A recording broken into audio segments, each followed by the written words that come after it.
大家好，歡迎嚟到智慧會。我做咗30幾年嘢，見過唔少聰明人，明明能力頂尖，最後衰喺一個好細嘅習慣度，就係唔敢面對問題。今日講一個戰國時代嘅自毀故事，叫諱疾忌醫。一個國君因為死要面子，最後病死都唔肯認。你公司有冇呢種人？你自己係咪呢種人？呢個故事叫做諱疾忌醫，主人公係蔡國嘅國君蔡桓公，還有當時嘅神醫扁鵲。有一天，扁鵲去拜見蔡桓公，仔細看了他一眼，說：主公，你皮膚表層有點小病，不治的話會往裡面深入哦。蔡桓公冷笑一聲：寡人身體都好得很，沒病。扁鵲走後，蔡桓公還跟身邊的人嘲笑：這些醫生啊，就喜歡給沒病的人看病，好邀功領賞。10天後，扁鵲又來了：主公，你的病已經進入到肌肉層了。蔡桓公翻個白眼，理都不理他。又過了10天，扁鵲再看，主公，病已經到腸胃子了。蔡桓公開始不高興，直接黑面。再過10天，扁鵲一進門，遠遠看了蔡桓公一眼，一句話沒說，轉身拔腿就跑。蔡桓公奇怪哦，派人去追。扁鵲嘆了口氣說：病在皮膚，膏藥能治；病在肌肉，針灸能治；病在腸胃，湯藥能治。但現在病已經深入骨髓，那是閻王爺管的事，我沒救了。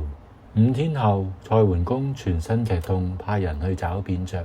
扁鵲早知道狀況不妙，收拾行李跑路去了。沒多久，蔡桓公就病死了。這就是諱疾忌醫。諱即是隱瞞，諱疾就係隱瞞疾病，不肯請醫生治療。古人用這條命告訴了我們：小問題不理，大問題索命。講完蔡桓公，話你知一個我親眼見過嘅現代版諱疾忌醫。以前做 sales 嗰陣，我哋部門提醒過海運部門主管，佢嗰份報表列嘅 sales 有4個錯，甚至有啲人離開咗公司幾年，喺佢個表上面，佢話可能系統出錯，我哋下個月再改。佢匆匆答應會改，結果呢，在下個月開會，老闆發現某個客戶業績滑落，問邊個 sales 跟。我答咗之後，老闆即刻問點解海運部提供嘅報表顯示嘅 sales 唔同，全場靜晒。海運部主管認錯，老闆大發脾氣，鬧足15分鐘。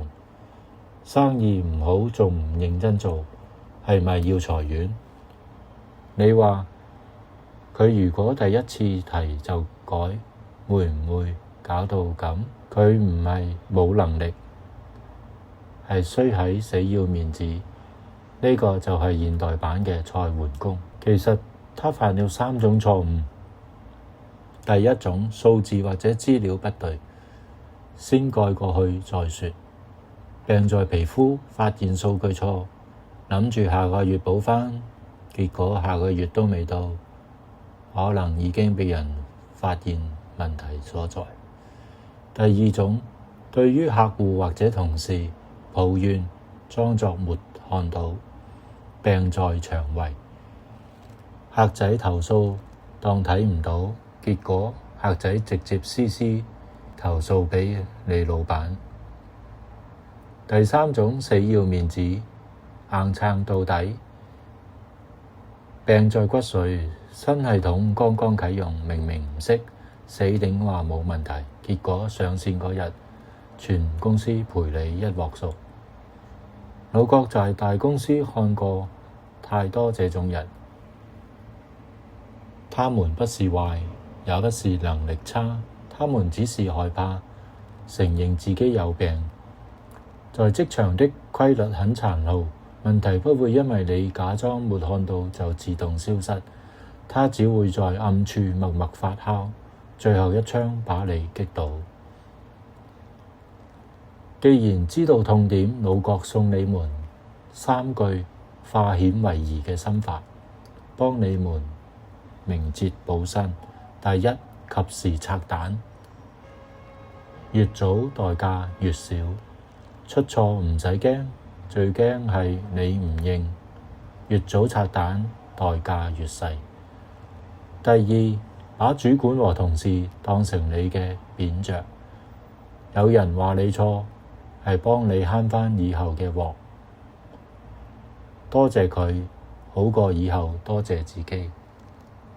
第三，承認不會，比裝懂安全100倍。